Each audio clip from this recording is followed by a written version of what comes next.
iya gitu loh. Tapi pasca setelah kejadian, maaf ya, hubungan dua orang ini itu kan menjadi catatan gitu loh di persidangan. Kalau mereka beralibi awalnya hanya sekedar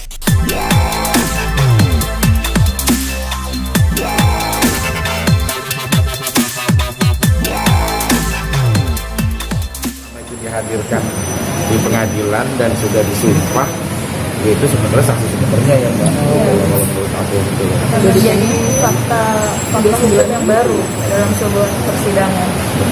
Sebenarnya kalau ada perihal misalkan dia itu ada pada bukan saat kejadian, aku benarkan iya gitu loh. Tapi pasca setelah kejadian, maaf ya, hubungan dua orang ini itu kan menjadi catatan gitu loh di persidangan. Kalau mereka beralibi awalnya hanya sekedar maaf bertamu, yang nggak mungkin berlanjut sampai sedemikian gitu loh. Karena pada ada di saat itu kan, maaf ya, sekali lagi saya bukan mengulas ke belakang, ya saya menemukan seorang istri saya di jam yang wajar gitu loh, dan dia apalagi maaf orang yang sangat menjaga auratnya, terus tiba-tiba di kamar tengah malam terhadap laki-laki lain. Nah kalau menurut aku saat itu aku melakukan sesuatu hal mungkin sampai jadi permasalahan hukum seperti ini, tapi aku akan berdiri karena bagi aku di mata ya agama baik apapun bentuknya, kalau saya berkeyakinan Islam tidak ada aturan membenarkan demikian gitu loh. Nah sampai saat ini kenapa sih saksi itu tidak ada di sebelumnya tapi dia ada di pasca? Iya, karena setelah kejadian itu akhirnya ya dia bisa menceritakan gitu loh bahwa masih terjadi hubungan gitu loh. Bahkan ya maaf ya, infonya setelah kita mendengarkan di pengadilan ada dua pria bahkan yang berbeda gitu loh.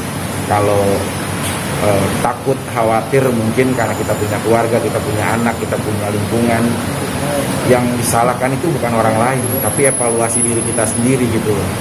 Jadi nggak menangis ataupun meratapi air mata untuk orang untuk menyalahkan orang lain, tapi lebih kepada evaluasi diri gitu loh. Kalau hal tindakan itu tidak terjadi ya mungkin lebih baik-baik gitu loh.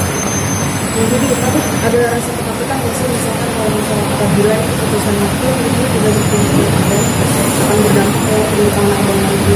Yang pasti sih konsekuensi awal aku udah bilang sama Kalina, dikasih pengertian hukum juga sama Mbak Manda kuasa hukum aku, bahwa kita nggak tahu apa yang terjadi hari esok dan akan datang.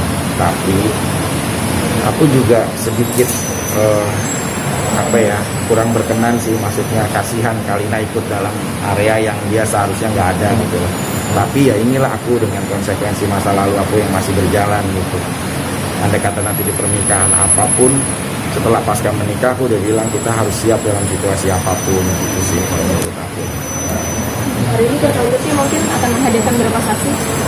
Sidang berikutnya kami akan coba hadirkan 2 saksi, nanti setelahnya baru akan kita hadirkan ahli. Siapa yang menjadi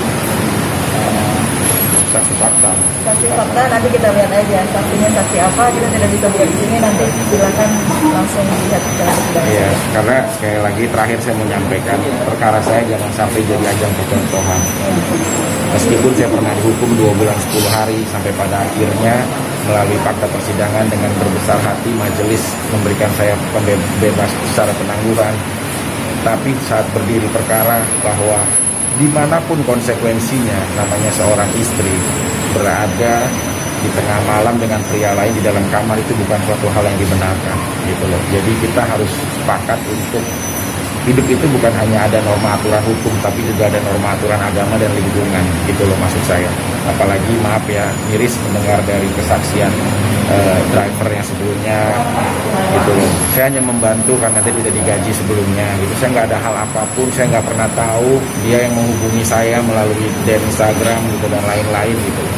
Hanya seperti itu saja. Itu kan petunjuk Allah sudah menunjukkan. Dan sekali lagi perkara ini jangan sampai jadi ajang percontohan nanti di mana maaf ya para wanita-wanita tuh menganggap hal ini kalau sampai terjadi hal terhadap rumah tangganya ini dianggap hal biasa dan malah si prianya yang bersalah kalau dia sampai terjadi sesuatu yang tidak nyaman gitu dalam rumah tangganya. Mas Egi, merasa nggak sih mungkin yang ditahan selama 2 bulan 10 hari itu karena hubungan dia dengan satu laki-laki yang dibilang ya sih, aku harus menghormati sih semua aturan. Bahkan waktu lagi penahanan awal, Mas Vicky boleh kok nggak tanda tangan gitu. Nanti saya korporatif saya tetap tanda tangan.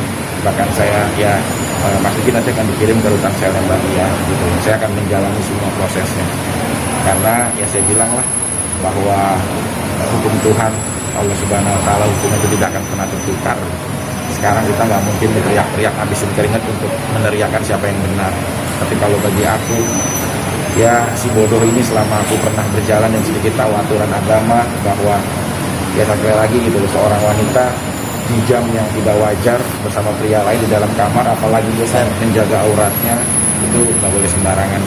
Aku udah bilang kan, menghijabkan wajah dan menutup auratmu itu penting, tapi menghijabkan tingkah laku dan akhlakul karimahmu juga jauh lebih penting.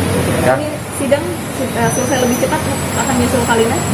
nggak tahu sih, tapi aku masih ada pilot syuting buat Ramadan. Oke, siap. Thank you semuanya.